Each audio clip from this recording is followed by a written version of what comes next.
ನಮಸ್ತೆ. ಚಳಿಗಾಲ ತುಂಬಾ ತೀಕ್ಷ್ಣವಾಗಿದೆ ಬೆಂಗಳೂರಲ್ಲಿ. ಅರ್ಲಿ ಮಾರ್ನಿಂಗ್ ಪರ್ಟಿಕ್ಯುಲರ್ಲಿ ತುಂಬಾ ಕೊರೆಯುವಂತ ಚಳಿ ಇದೆ ಅನ್ನುವಂಥದ್ದು ಎಲ್ಲರಿಗೂ ಗೊತ್ತಿದೆ.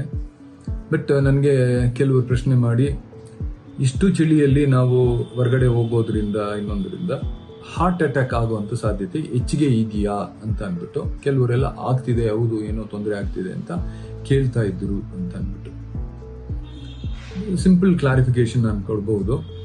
ಏನಂತಂದ್ರೆ, ಅತಿಯಾಗಿ ಚಳಿ ಎಕ್ಸ್ಪೋಸ್ ಆಗಿರಲಿಲ್ಲ, ನನಗೆ ಟ್ರೈನ್ಡ್ ಇಲ್ಲ, ನಾನು ಯಾವಾಗಲೂ ಆ ಥರದ್ದೊಂದು ಚಳಿ ವಾತಾವರಣದಲ್ಲಿ ರೆಗ್ಯುಲರ್ ಆಗಿ ಜೀವನ ಮಾಡುವುದಕ್ಕೆ ಅಂತ ಅನ್ನೋದಾದ್ರೆ, ಈಗ ಚಳಿ ಜಾಸ್ತಿ ಆಗುವಾಗ ಬ್ರಾಂಕೋಸ್ಪ್ಯಾಸಮ್ ಆಗ್ಬೋದು. ಅಂದ್ರೆ ಶ್ವಾಸಕೋಶದ ನಾಳಗಳು ಸ್ವಲ್ಪ ಟೈಟ್ ಆಗ್ತವೆ, ಉಸಿರಾಡೋಕೆ ಸ್ವಲ್ಪ ಶ್ರಮ ಆಗುತ್ತೆ, ಕಷ್ಟ ಆಗುತ್ತೆ.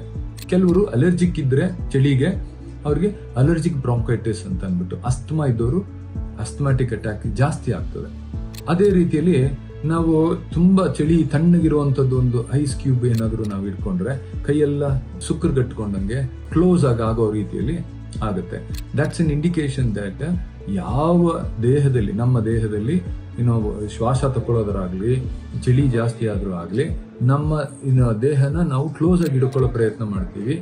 ರಕ್ತ ಸಂಚಾರ ತುಂಬಾ ವೈಡ್ ಆಗಿ ಆಗ್ತಿರಲಿಲ್ಲ, ಬ್ಲಡ್ ವೆಸಲ್ ಕೂಡ ಸ್ವಲ್ಪ ಕನ್ಸ್ಟ್ರಿಕ್ಟ್ ಆಗ್ತದೆ.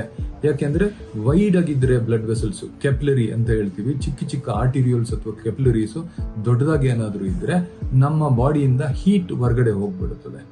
ಆ ಹೀಟ್ ಹೊರಗಡೆ ಹೋದ್ರೆ ನಮಗೆ ಕೋಲ್ಡ್ ಪರ್ಸೆಪ್ಷನ್ ಅಥವಾ ಚಳಿ ಜಾಸ್ತಿ ಆಗುತ್ತೆ. ಆ ಒಂದು ಉದ್ದೇಶದಿಂದ ನಮ್ಮ ದೇಹದಲ್ಲಿ ಏನಾಗ್ತದೆ, ಆ ರಕ್ತನಾಳಗಳು ಶ್ರಿಂಕ್ ಆಗ್ತವೆ.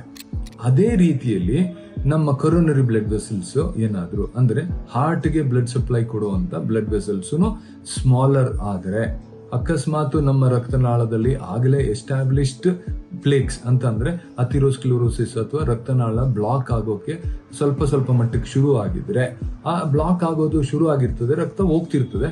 ಬಟ್ ಆ ರಕ್ತನಾಳ ಏನಾದ್ರೂ ಶ್ರಿಂಕ್ ಆದ್ರೆ ಫಾರ್ ಸಮ್ ರೀಸನ್, ಈ ಚಳಿ ಇರುವಂತ ವಾತಾವರಣದಲ್ಲಿ, ಆವಾಗ ಹಾರ್ಟ್ ಅಟ್ಯಾಕ್ ಆಗೋ ಸಾಧ್ಯತೆ ಆಗಬಹುದು. ಇದು ಲಾಜಿಕಲ್ ಥಿಂಕಿಂಗ್.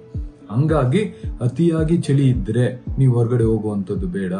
ಅಥವಾ ವಾರ್ಮ್ ಆಗಿರೋ ಬಟ್ಟೆಗಳನ್ನ, ಬೆಚ್ಚಗಿಟ್ಟು ಬಟ್ಟೆಗಳನ್ನ ಹಾಕೊಂಡು ಹೊರಗಡೆ ಹೋಗ್ಬೇಕು ಅನ್ನುವಂಥದ್ದು ಒಂದು ಕಾಮನ್ ಪ್ರೆಸೆಂಟೇಷನ್.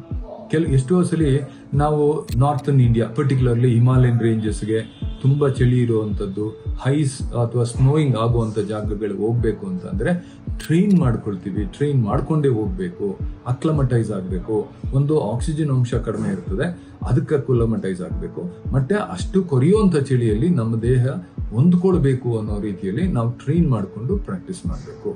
ಇದು ಒಂದು logical presentation about people who would possibly get into cardiac complications, particularly heart attack ಆಗುವಂಥದ್ದು, ಕಾರ್ಡಿಯಾಕ್ ಅರೆಸ್ಟ್ ಆಗುವಂಥದ್ದು ಅತಿಯಾಗಿ ಚಳಿಗಾಲದಲ್ಲಿ ಆಗುತ್ತಾ ಅನ್ನೋ ಒಂದು ಪ್ರಶ್ನೆಗೆ ಒಂದು ಸಣ್ಣ ಉತ್ತರದ ಪ್ರಯತ್ನ.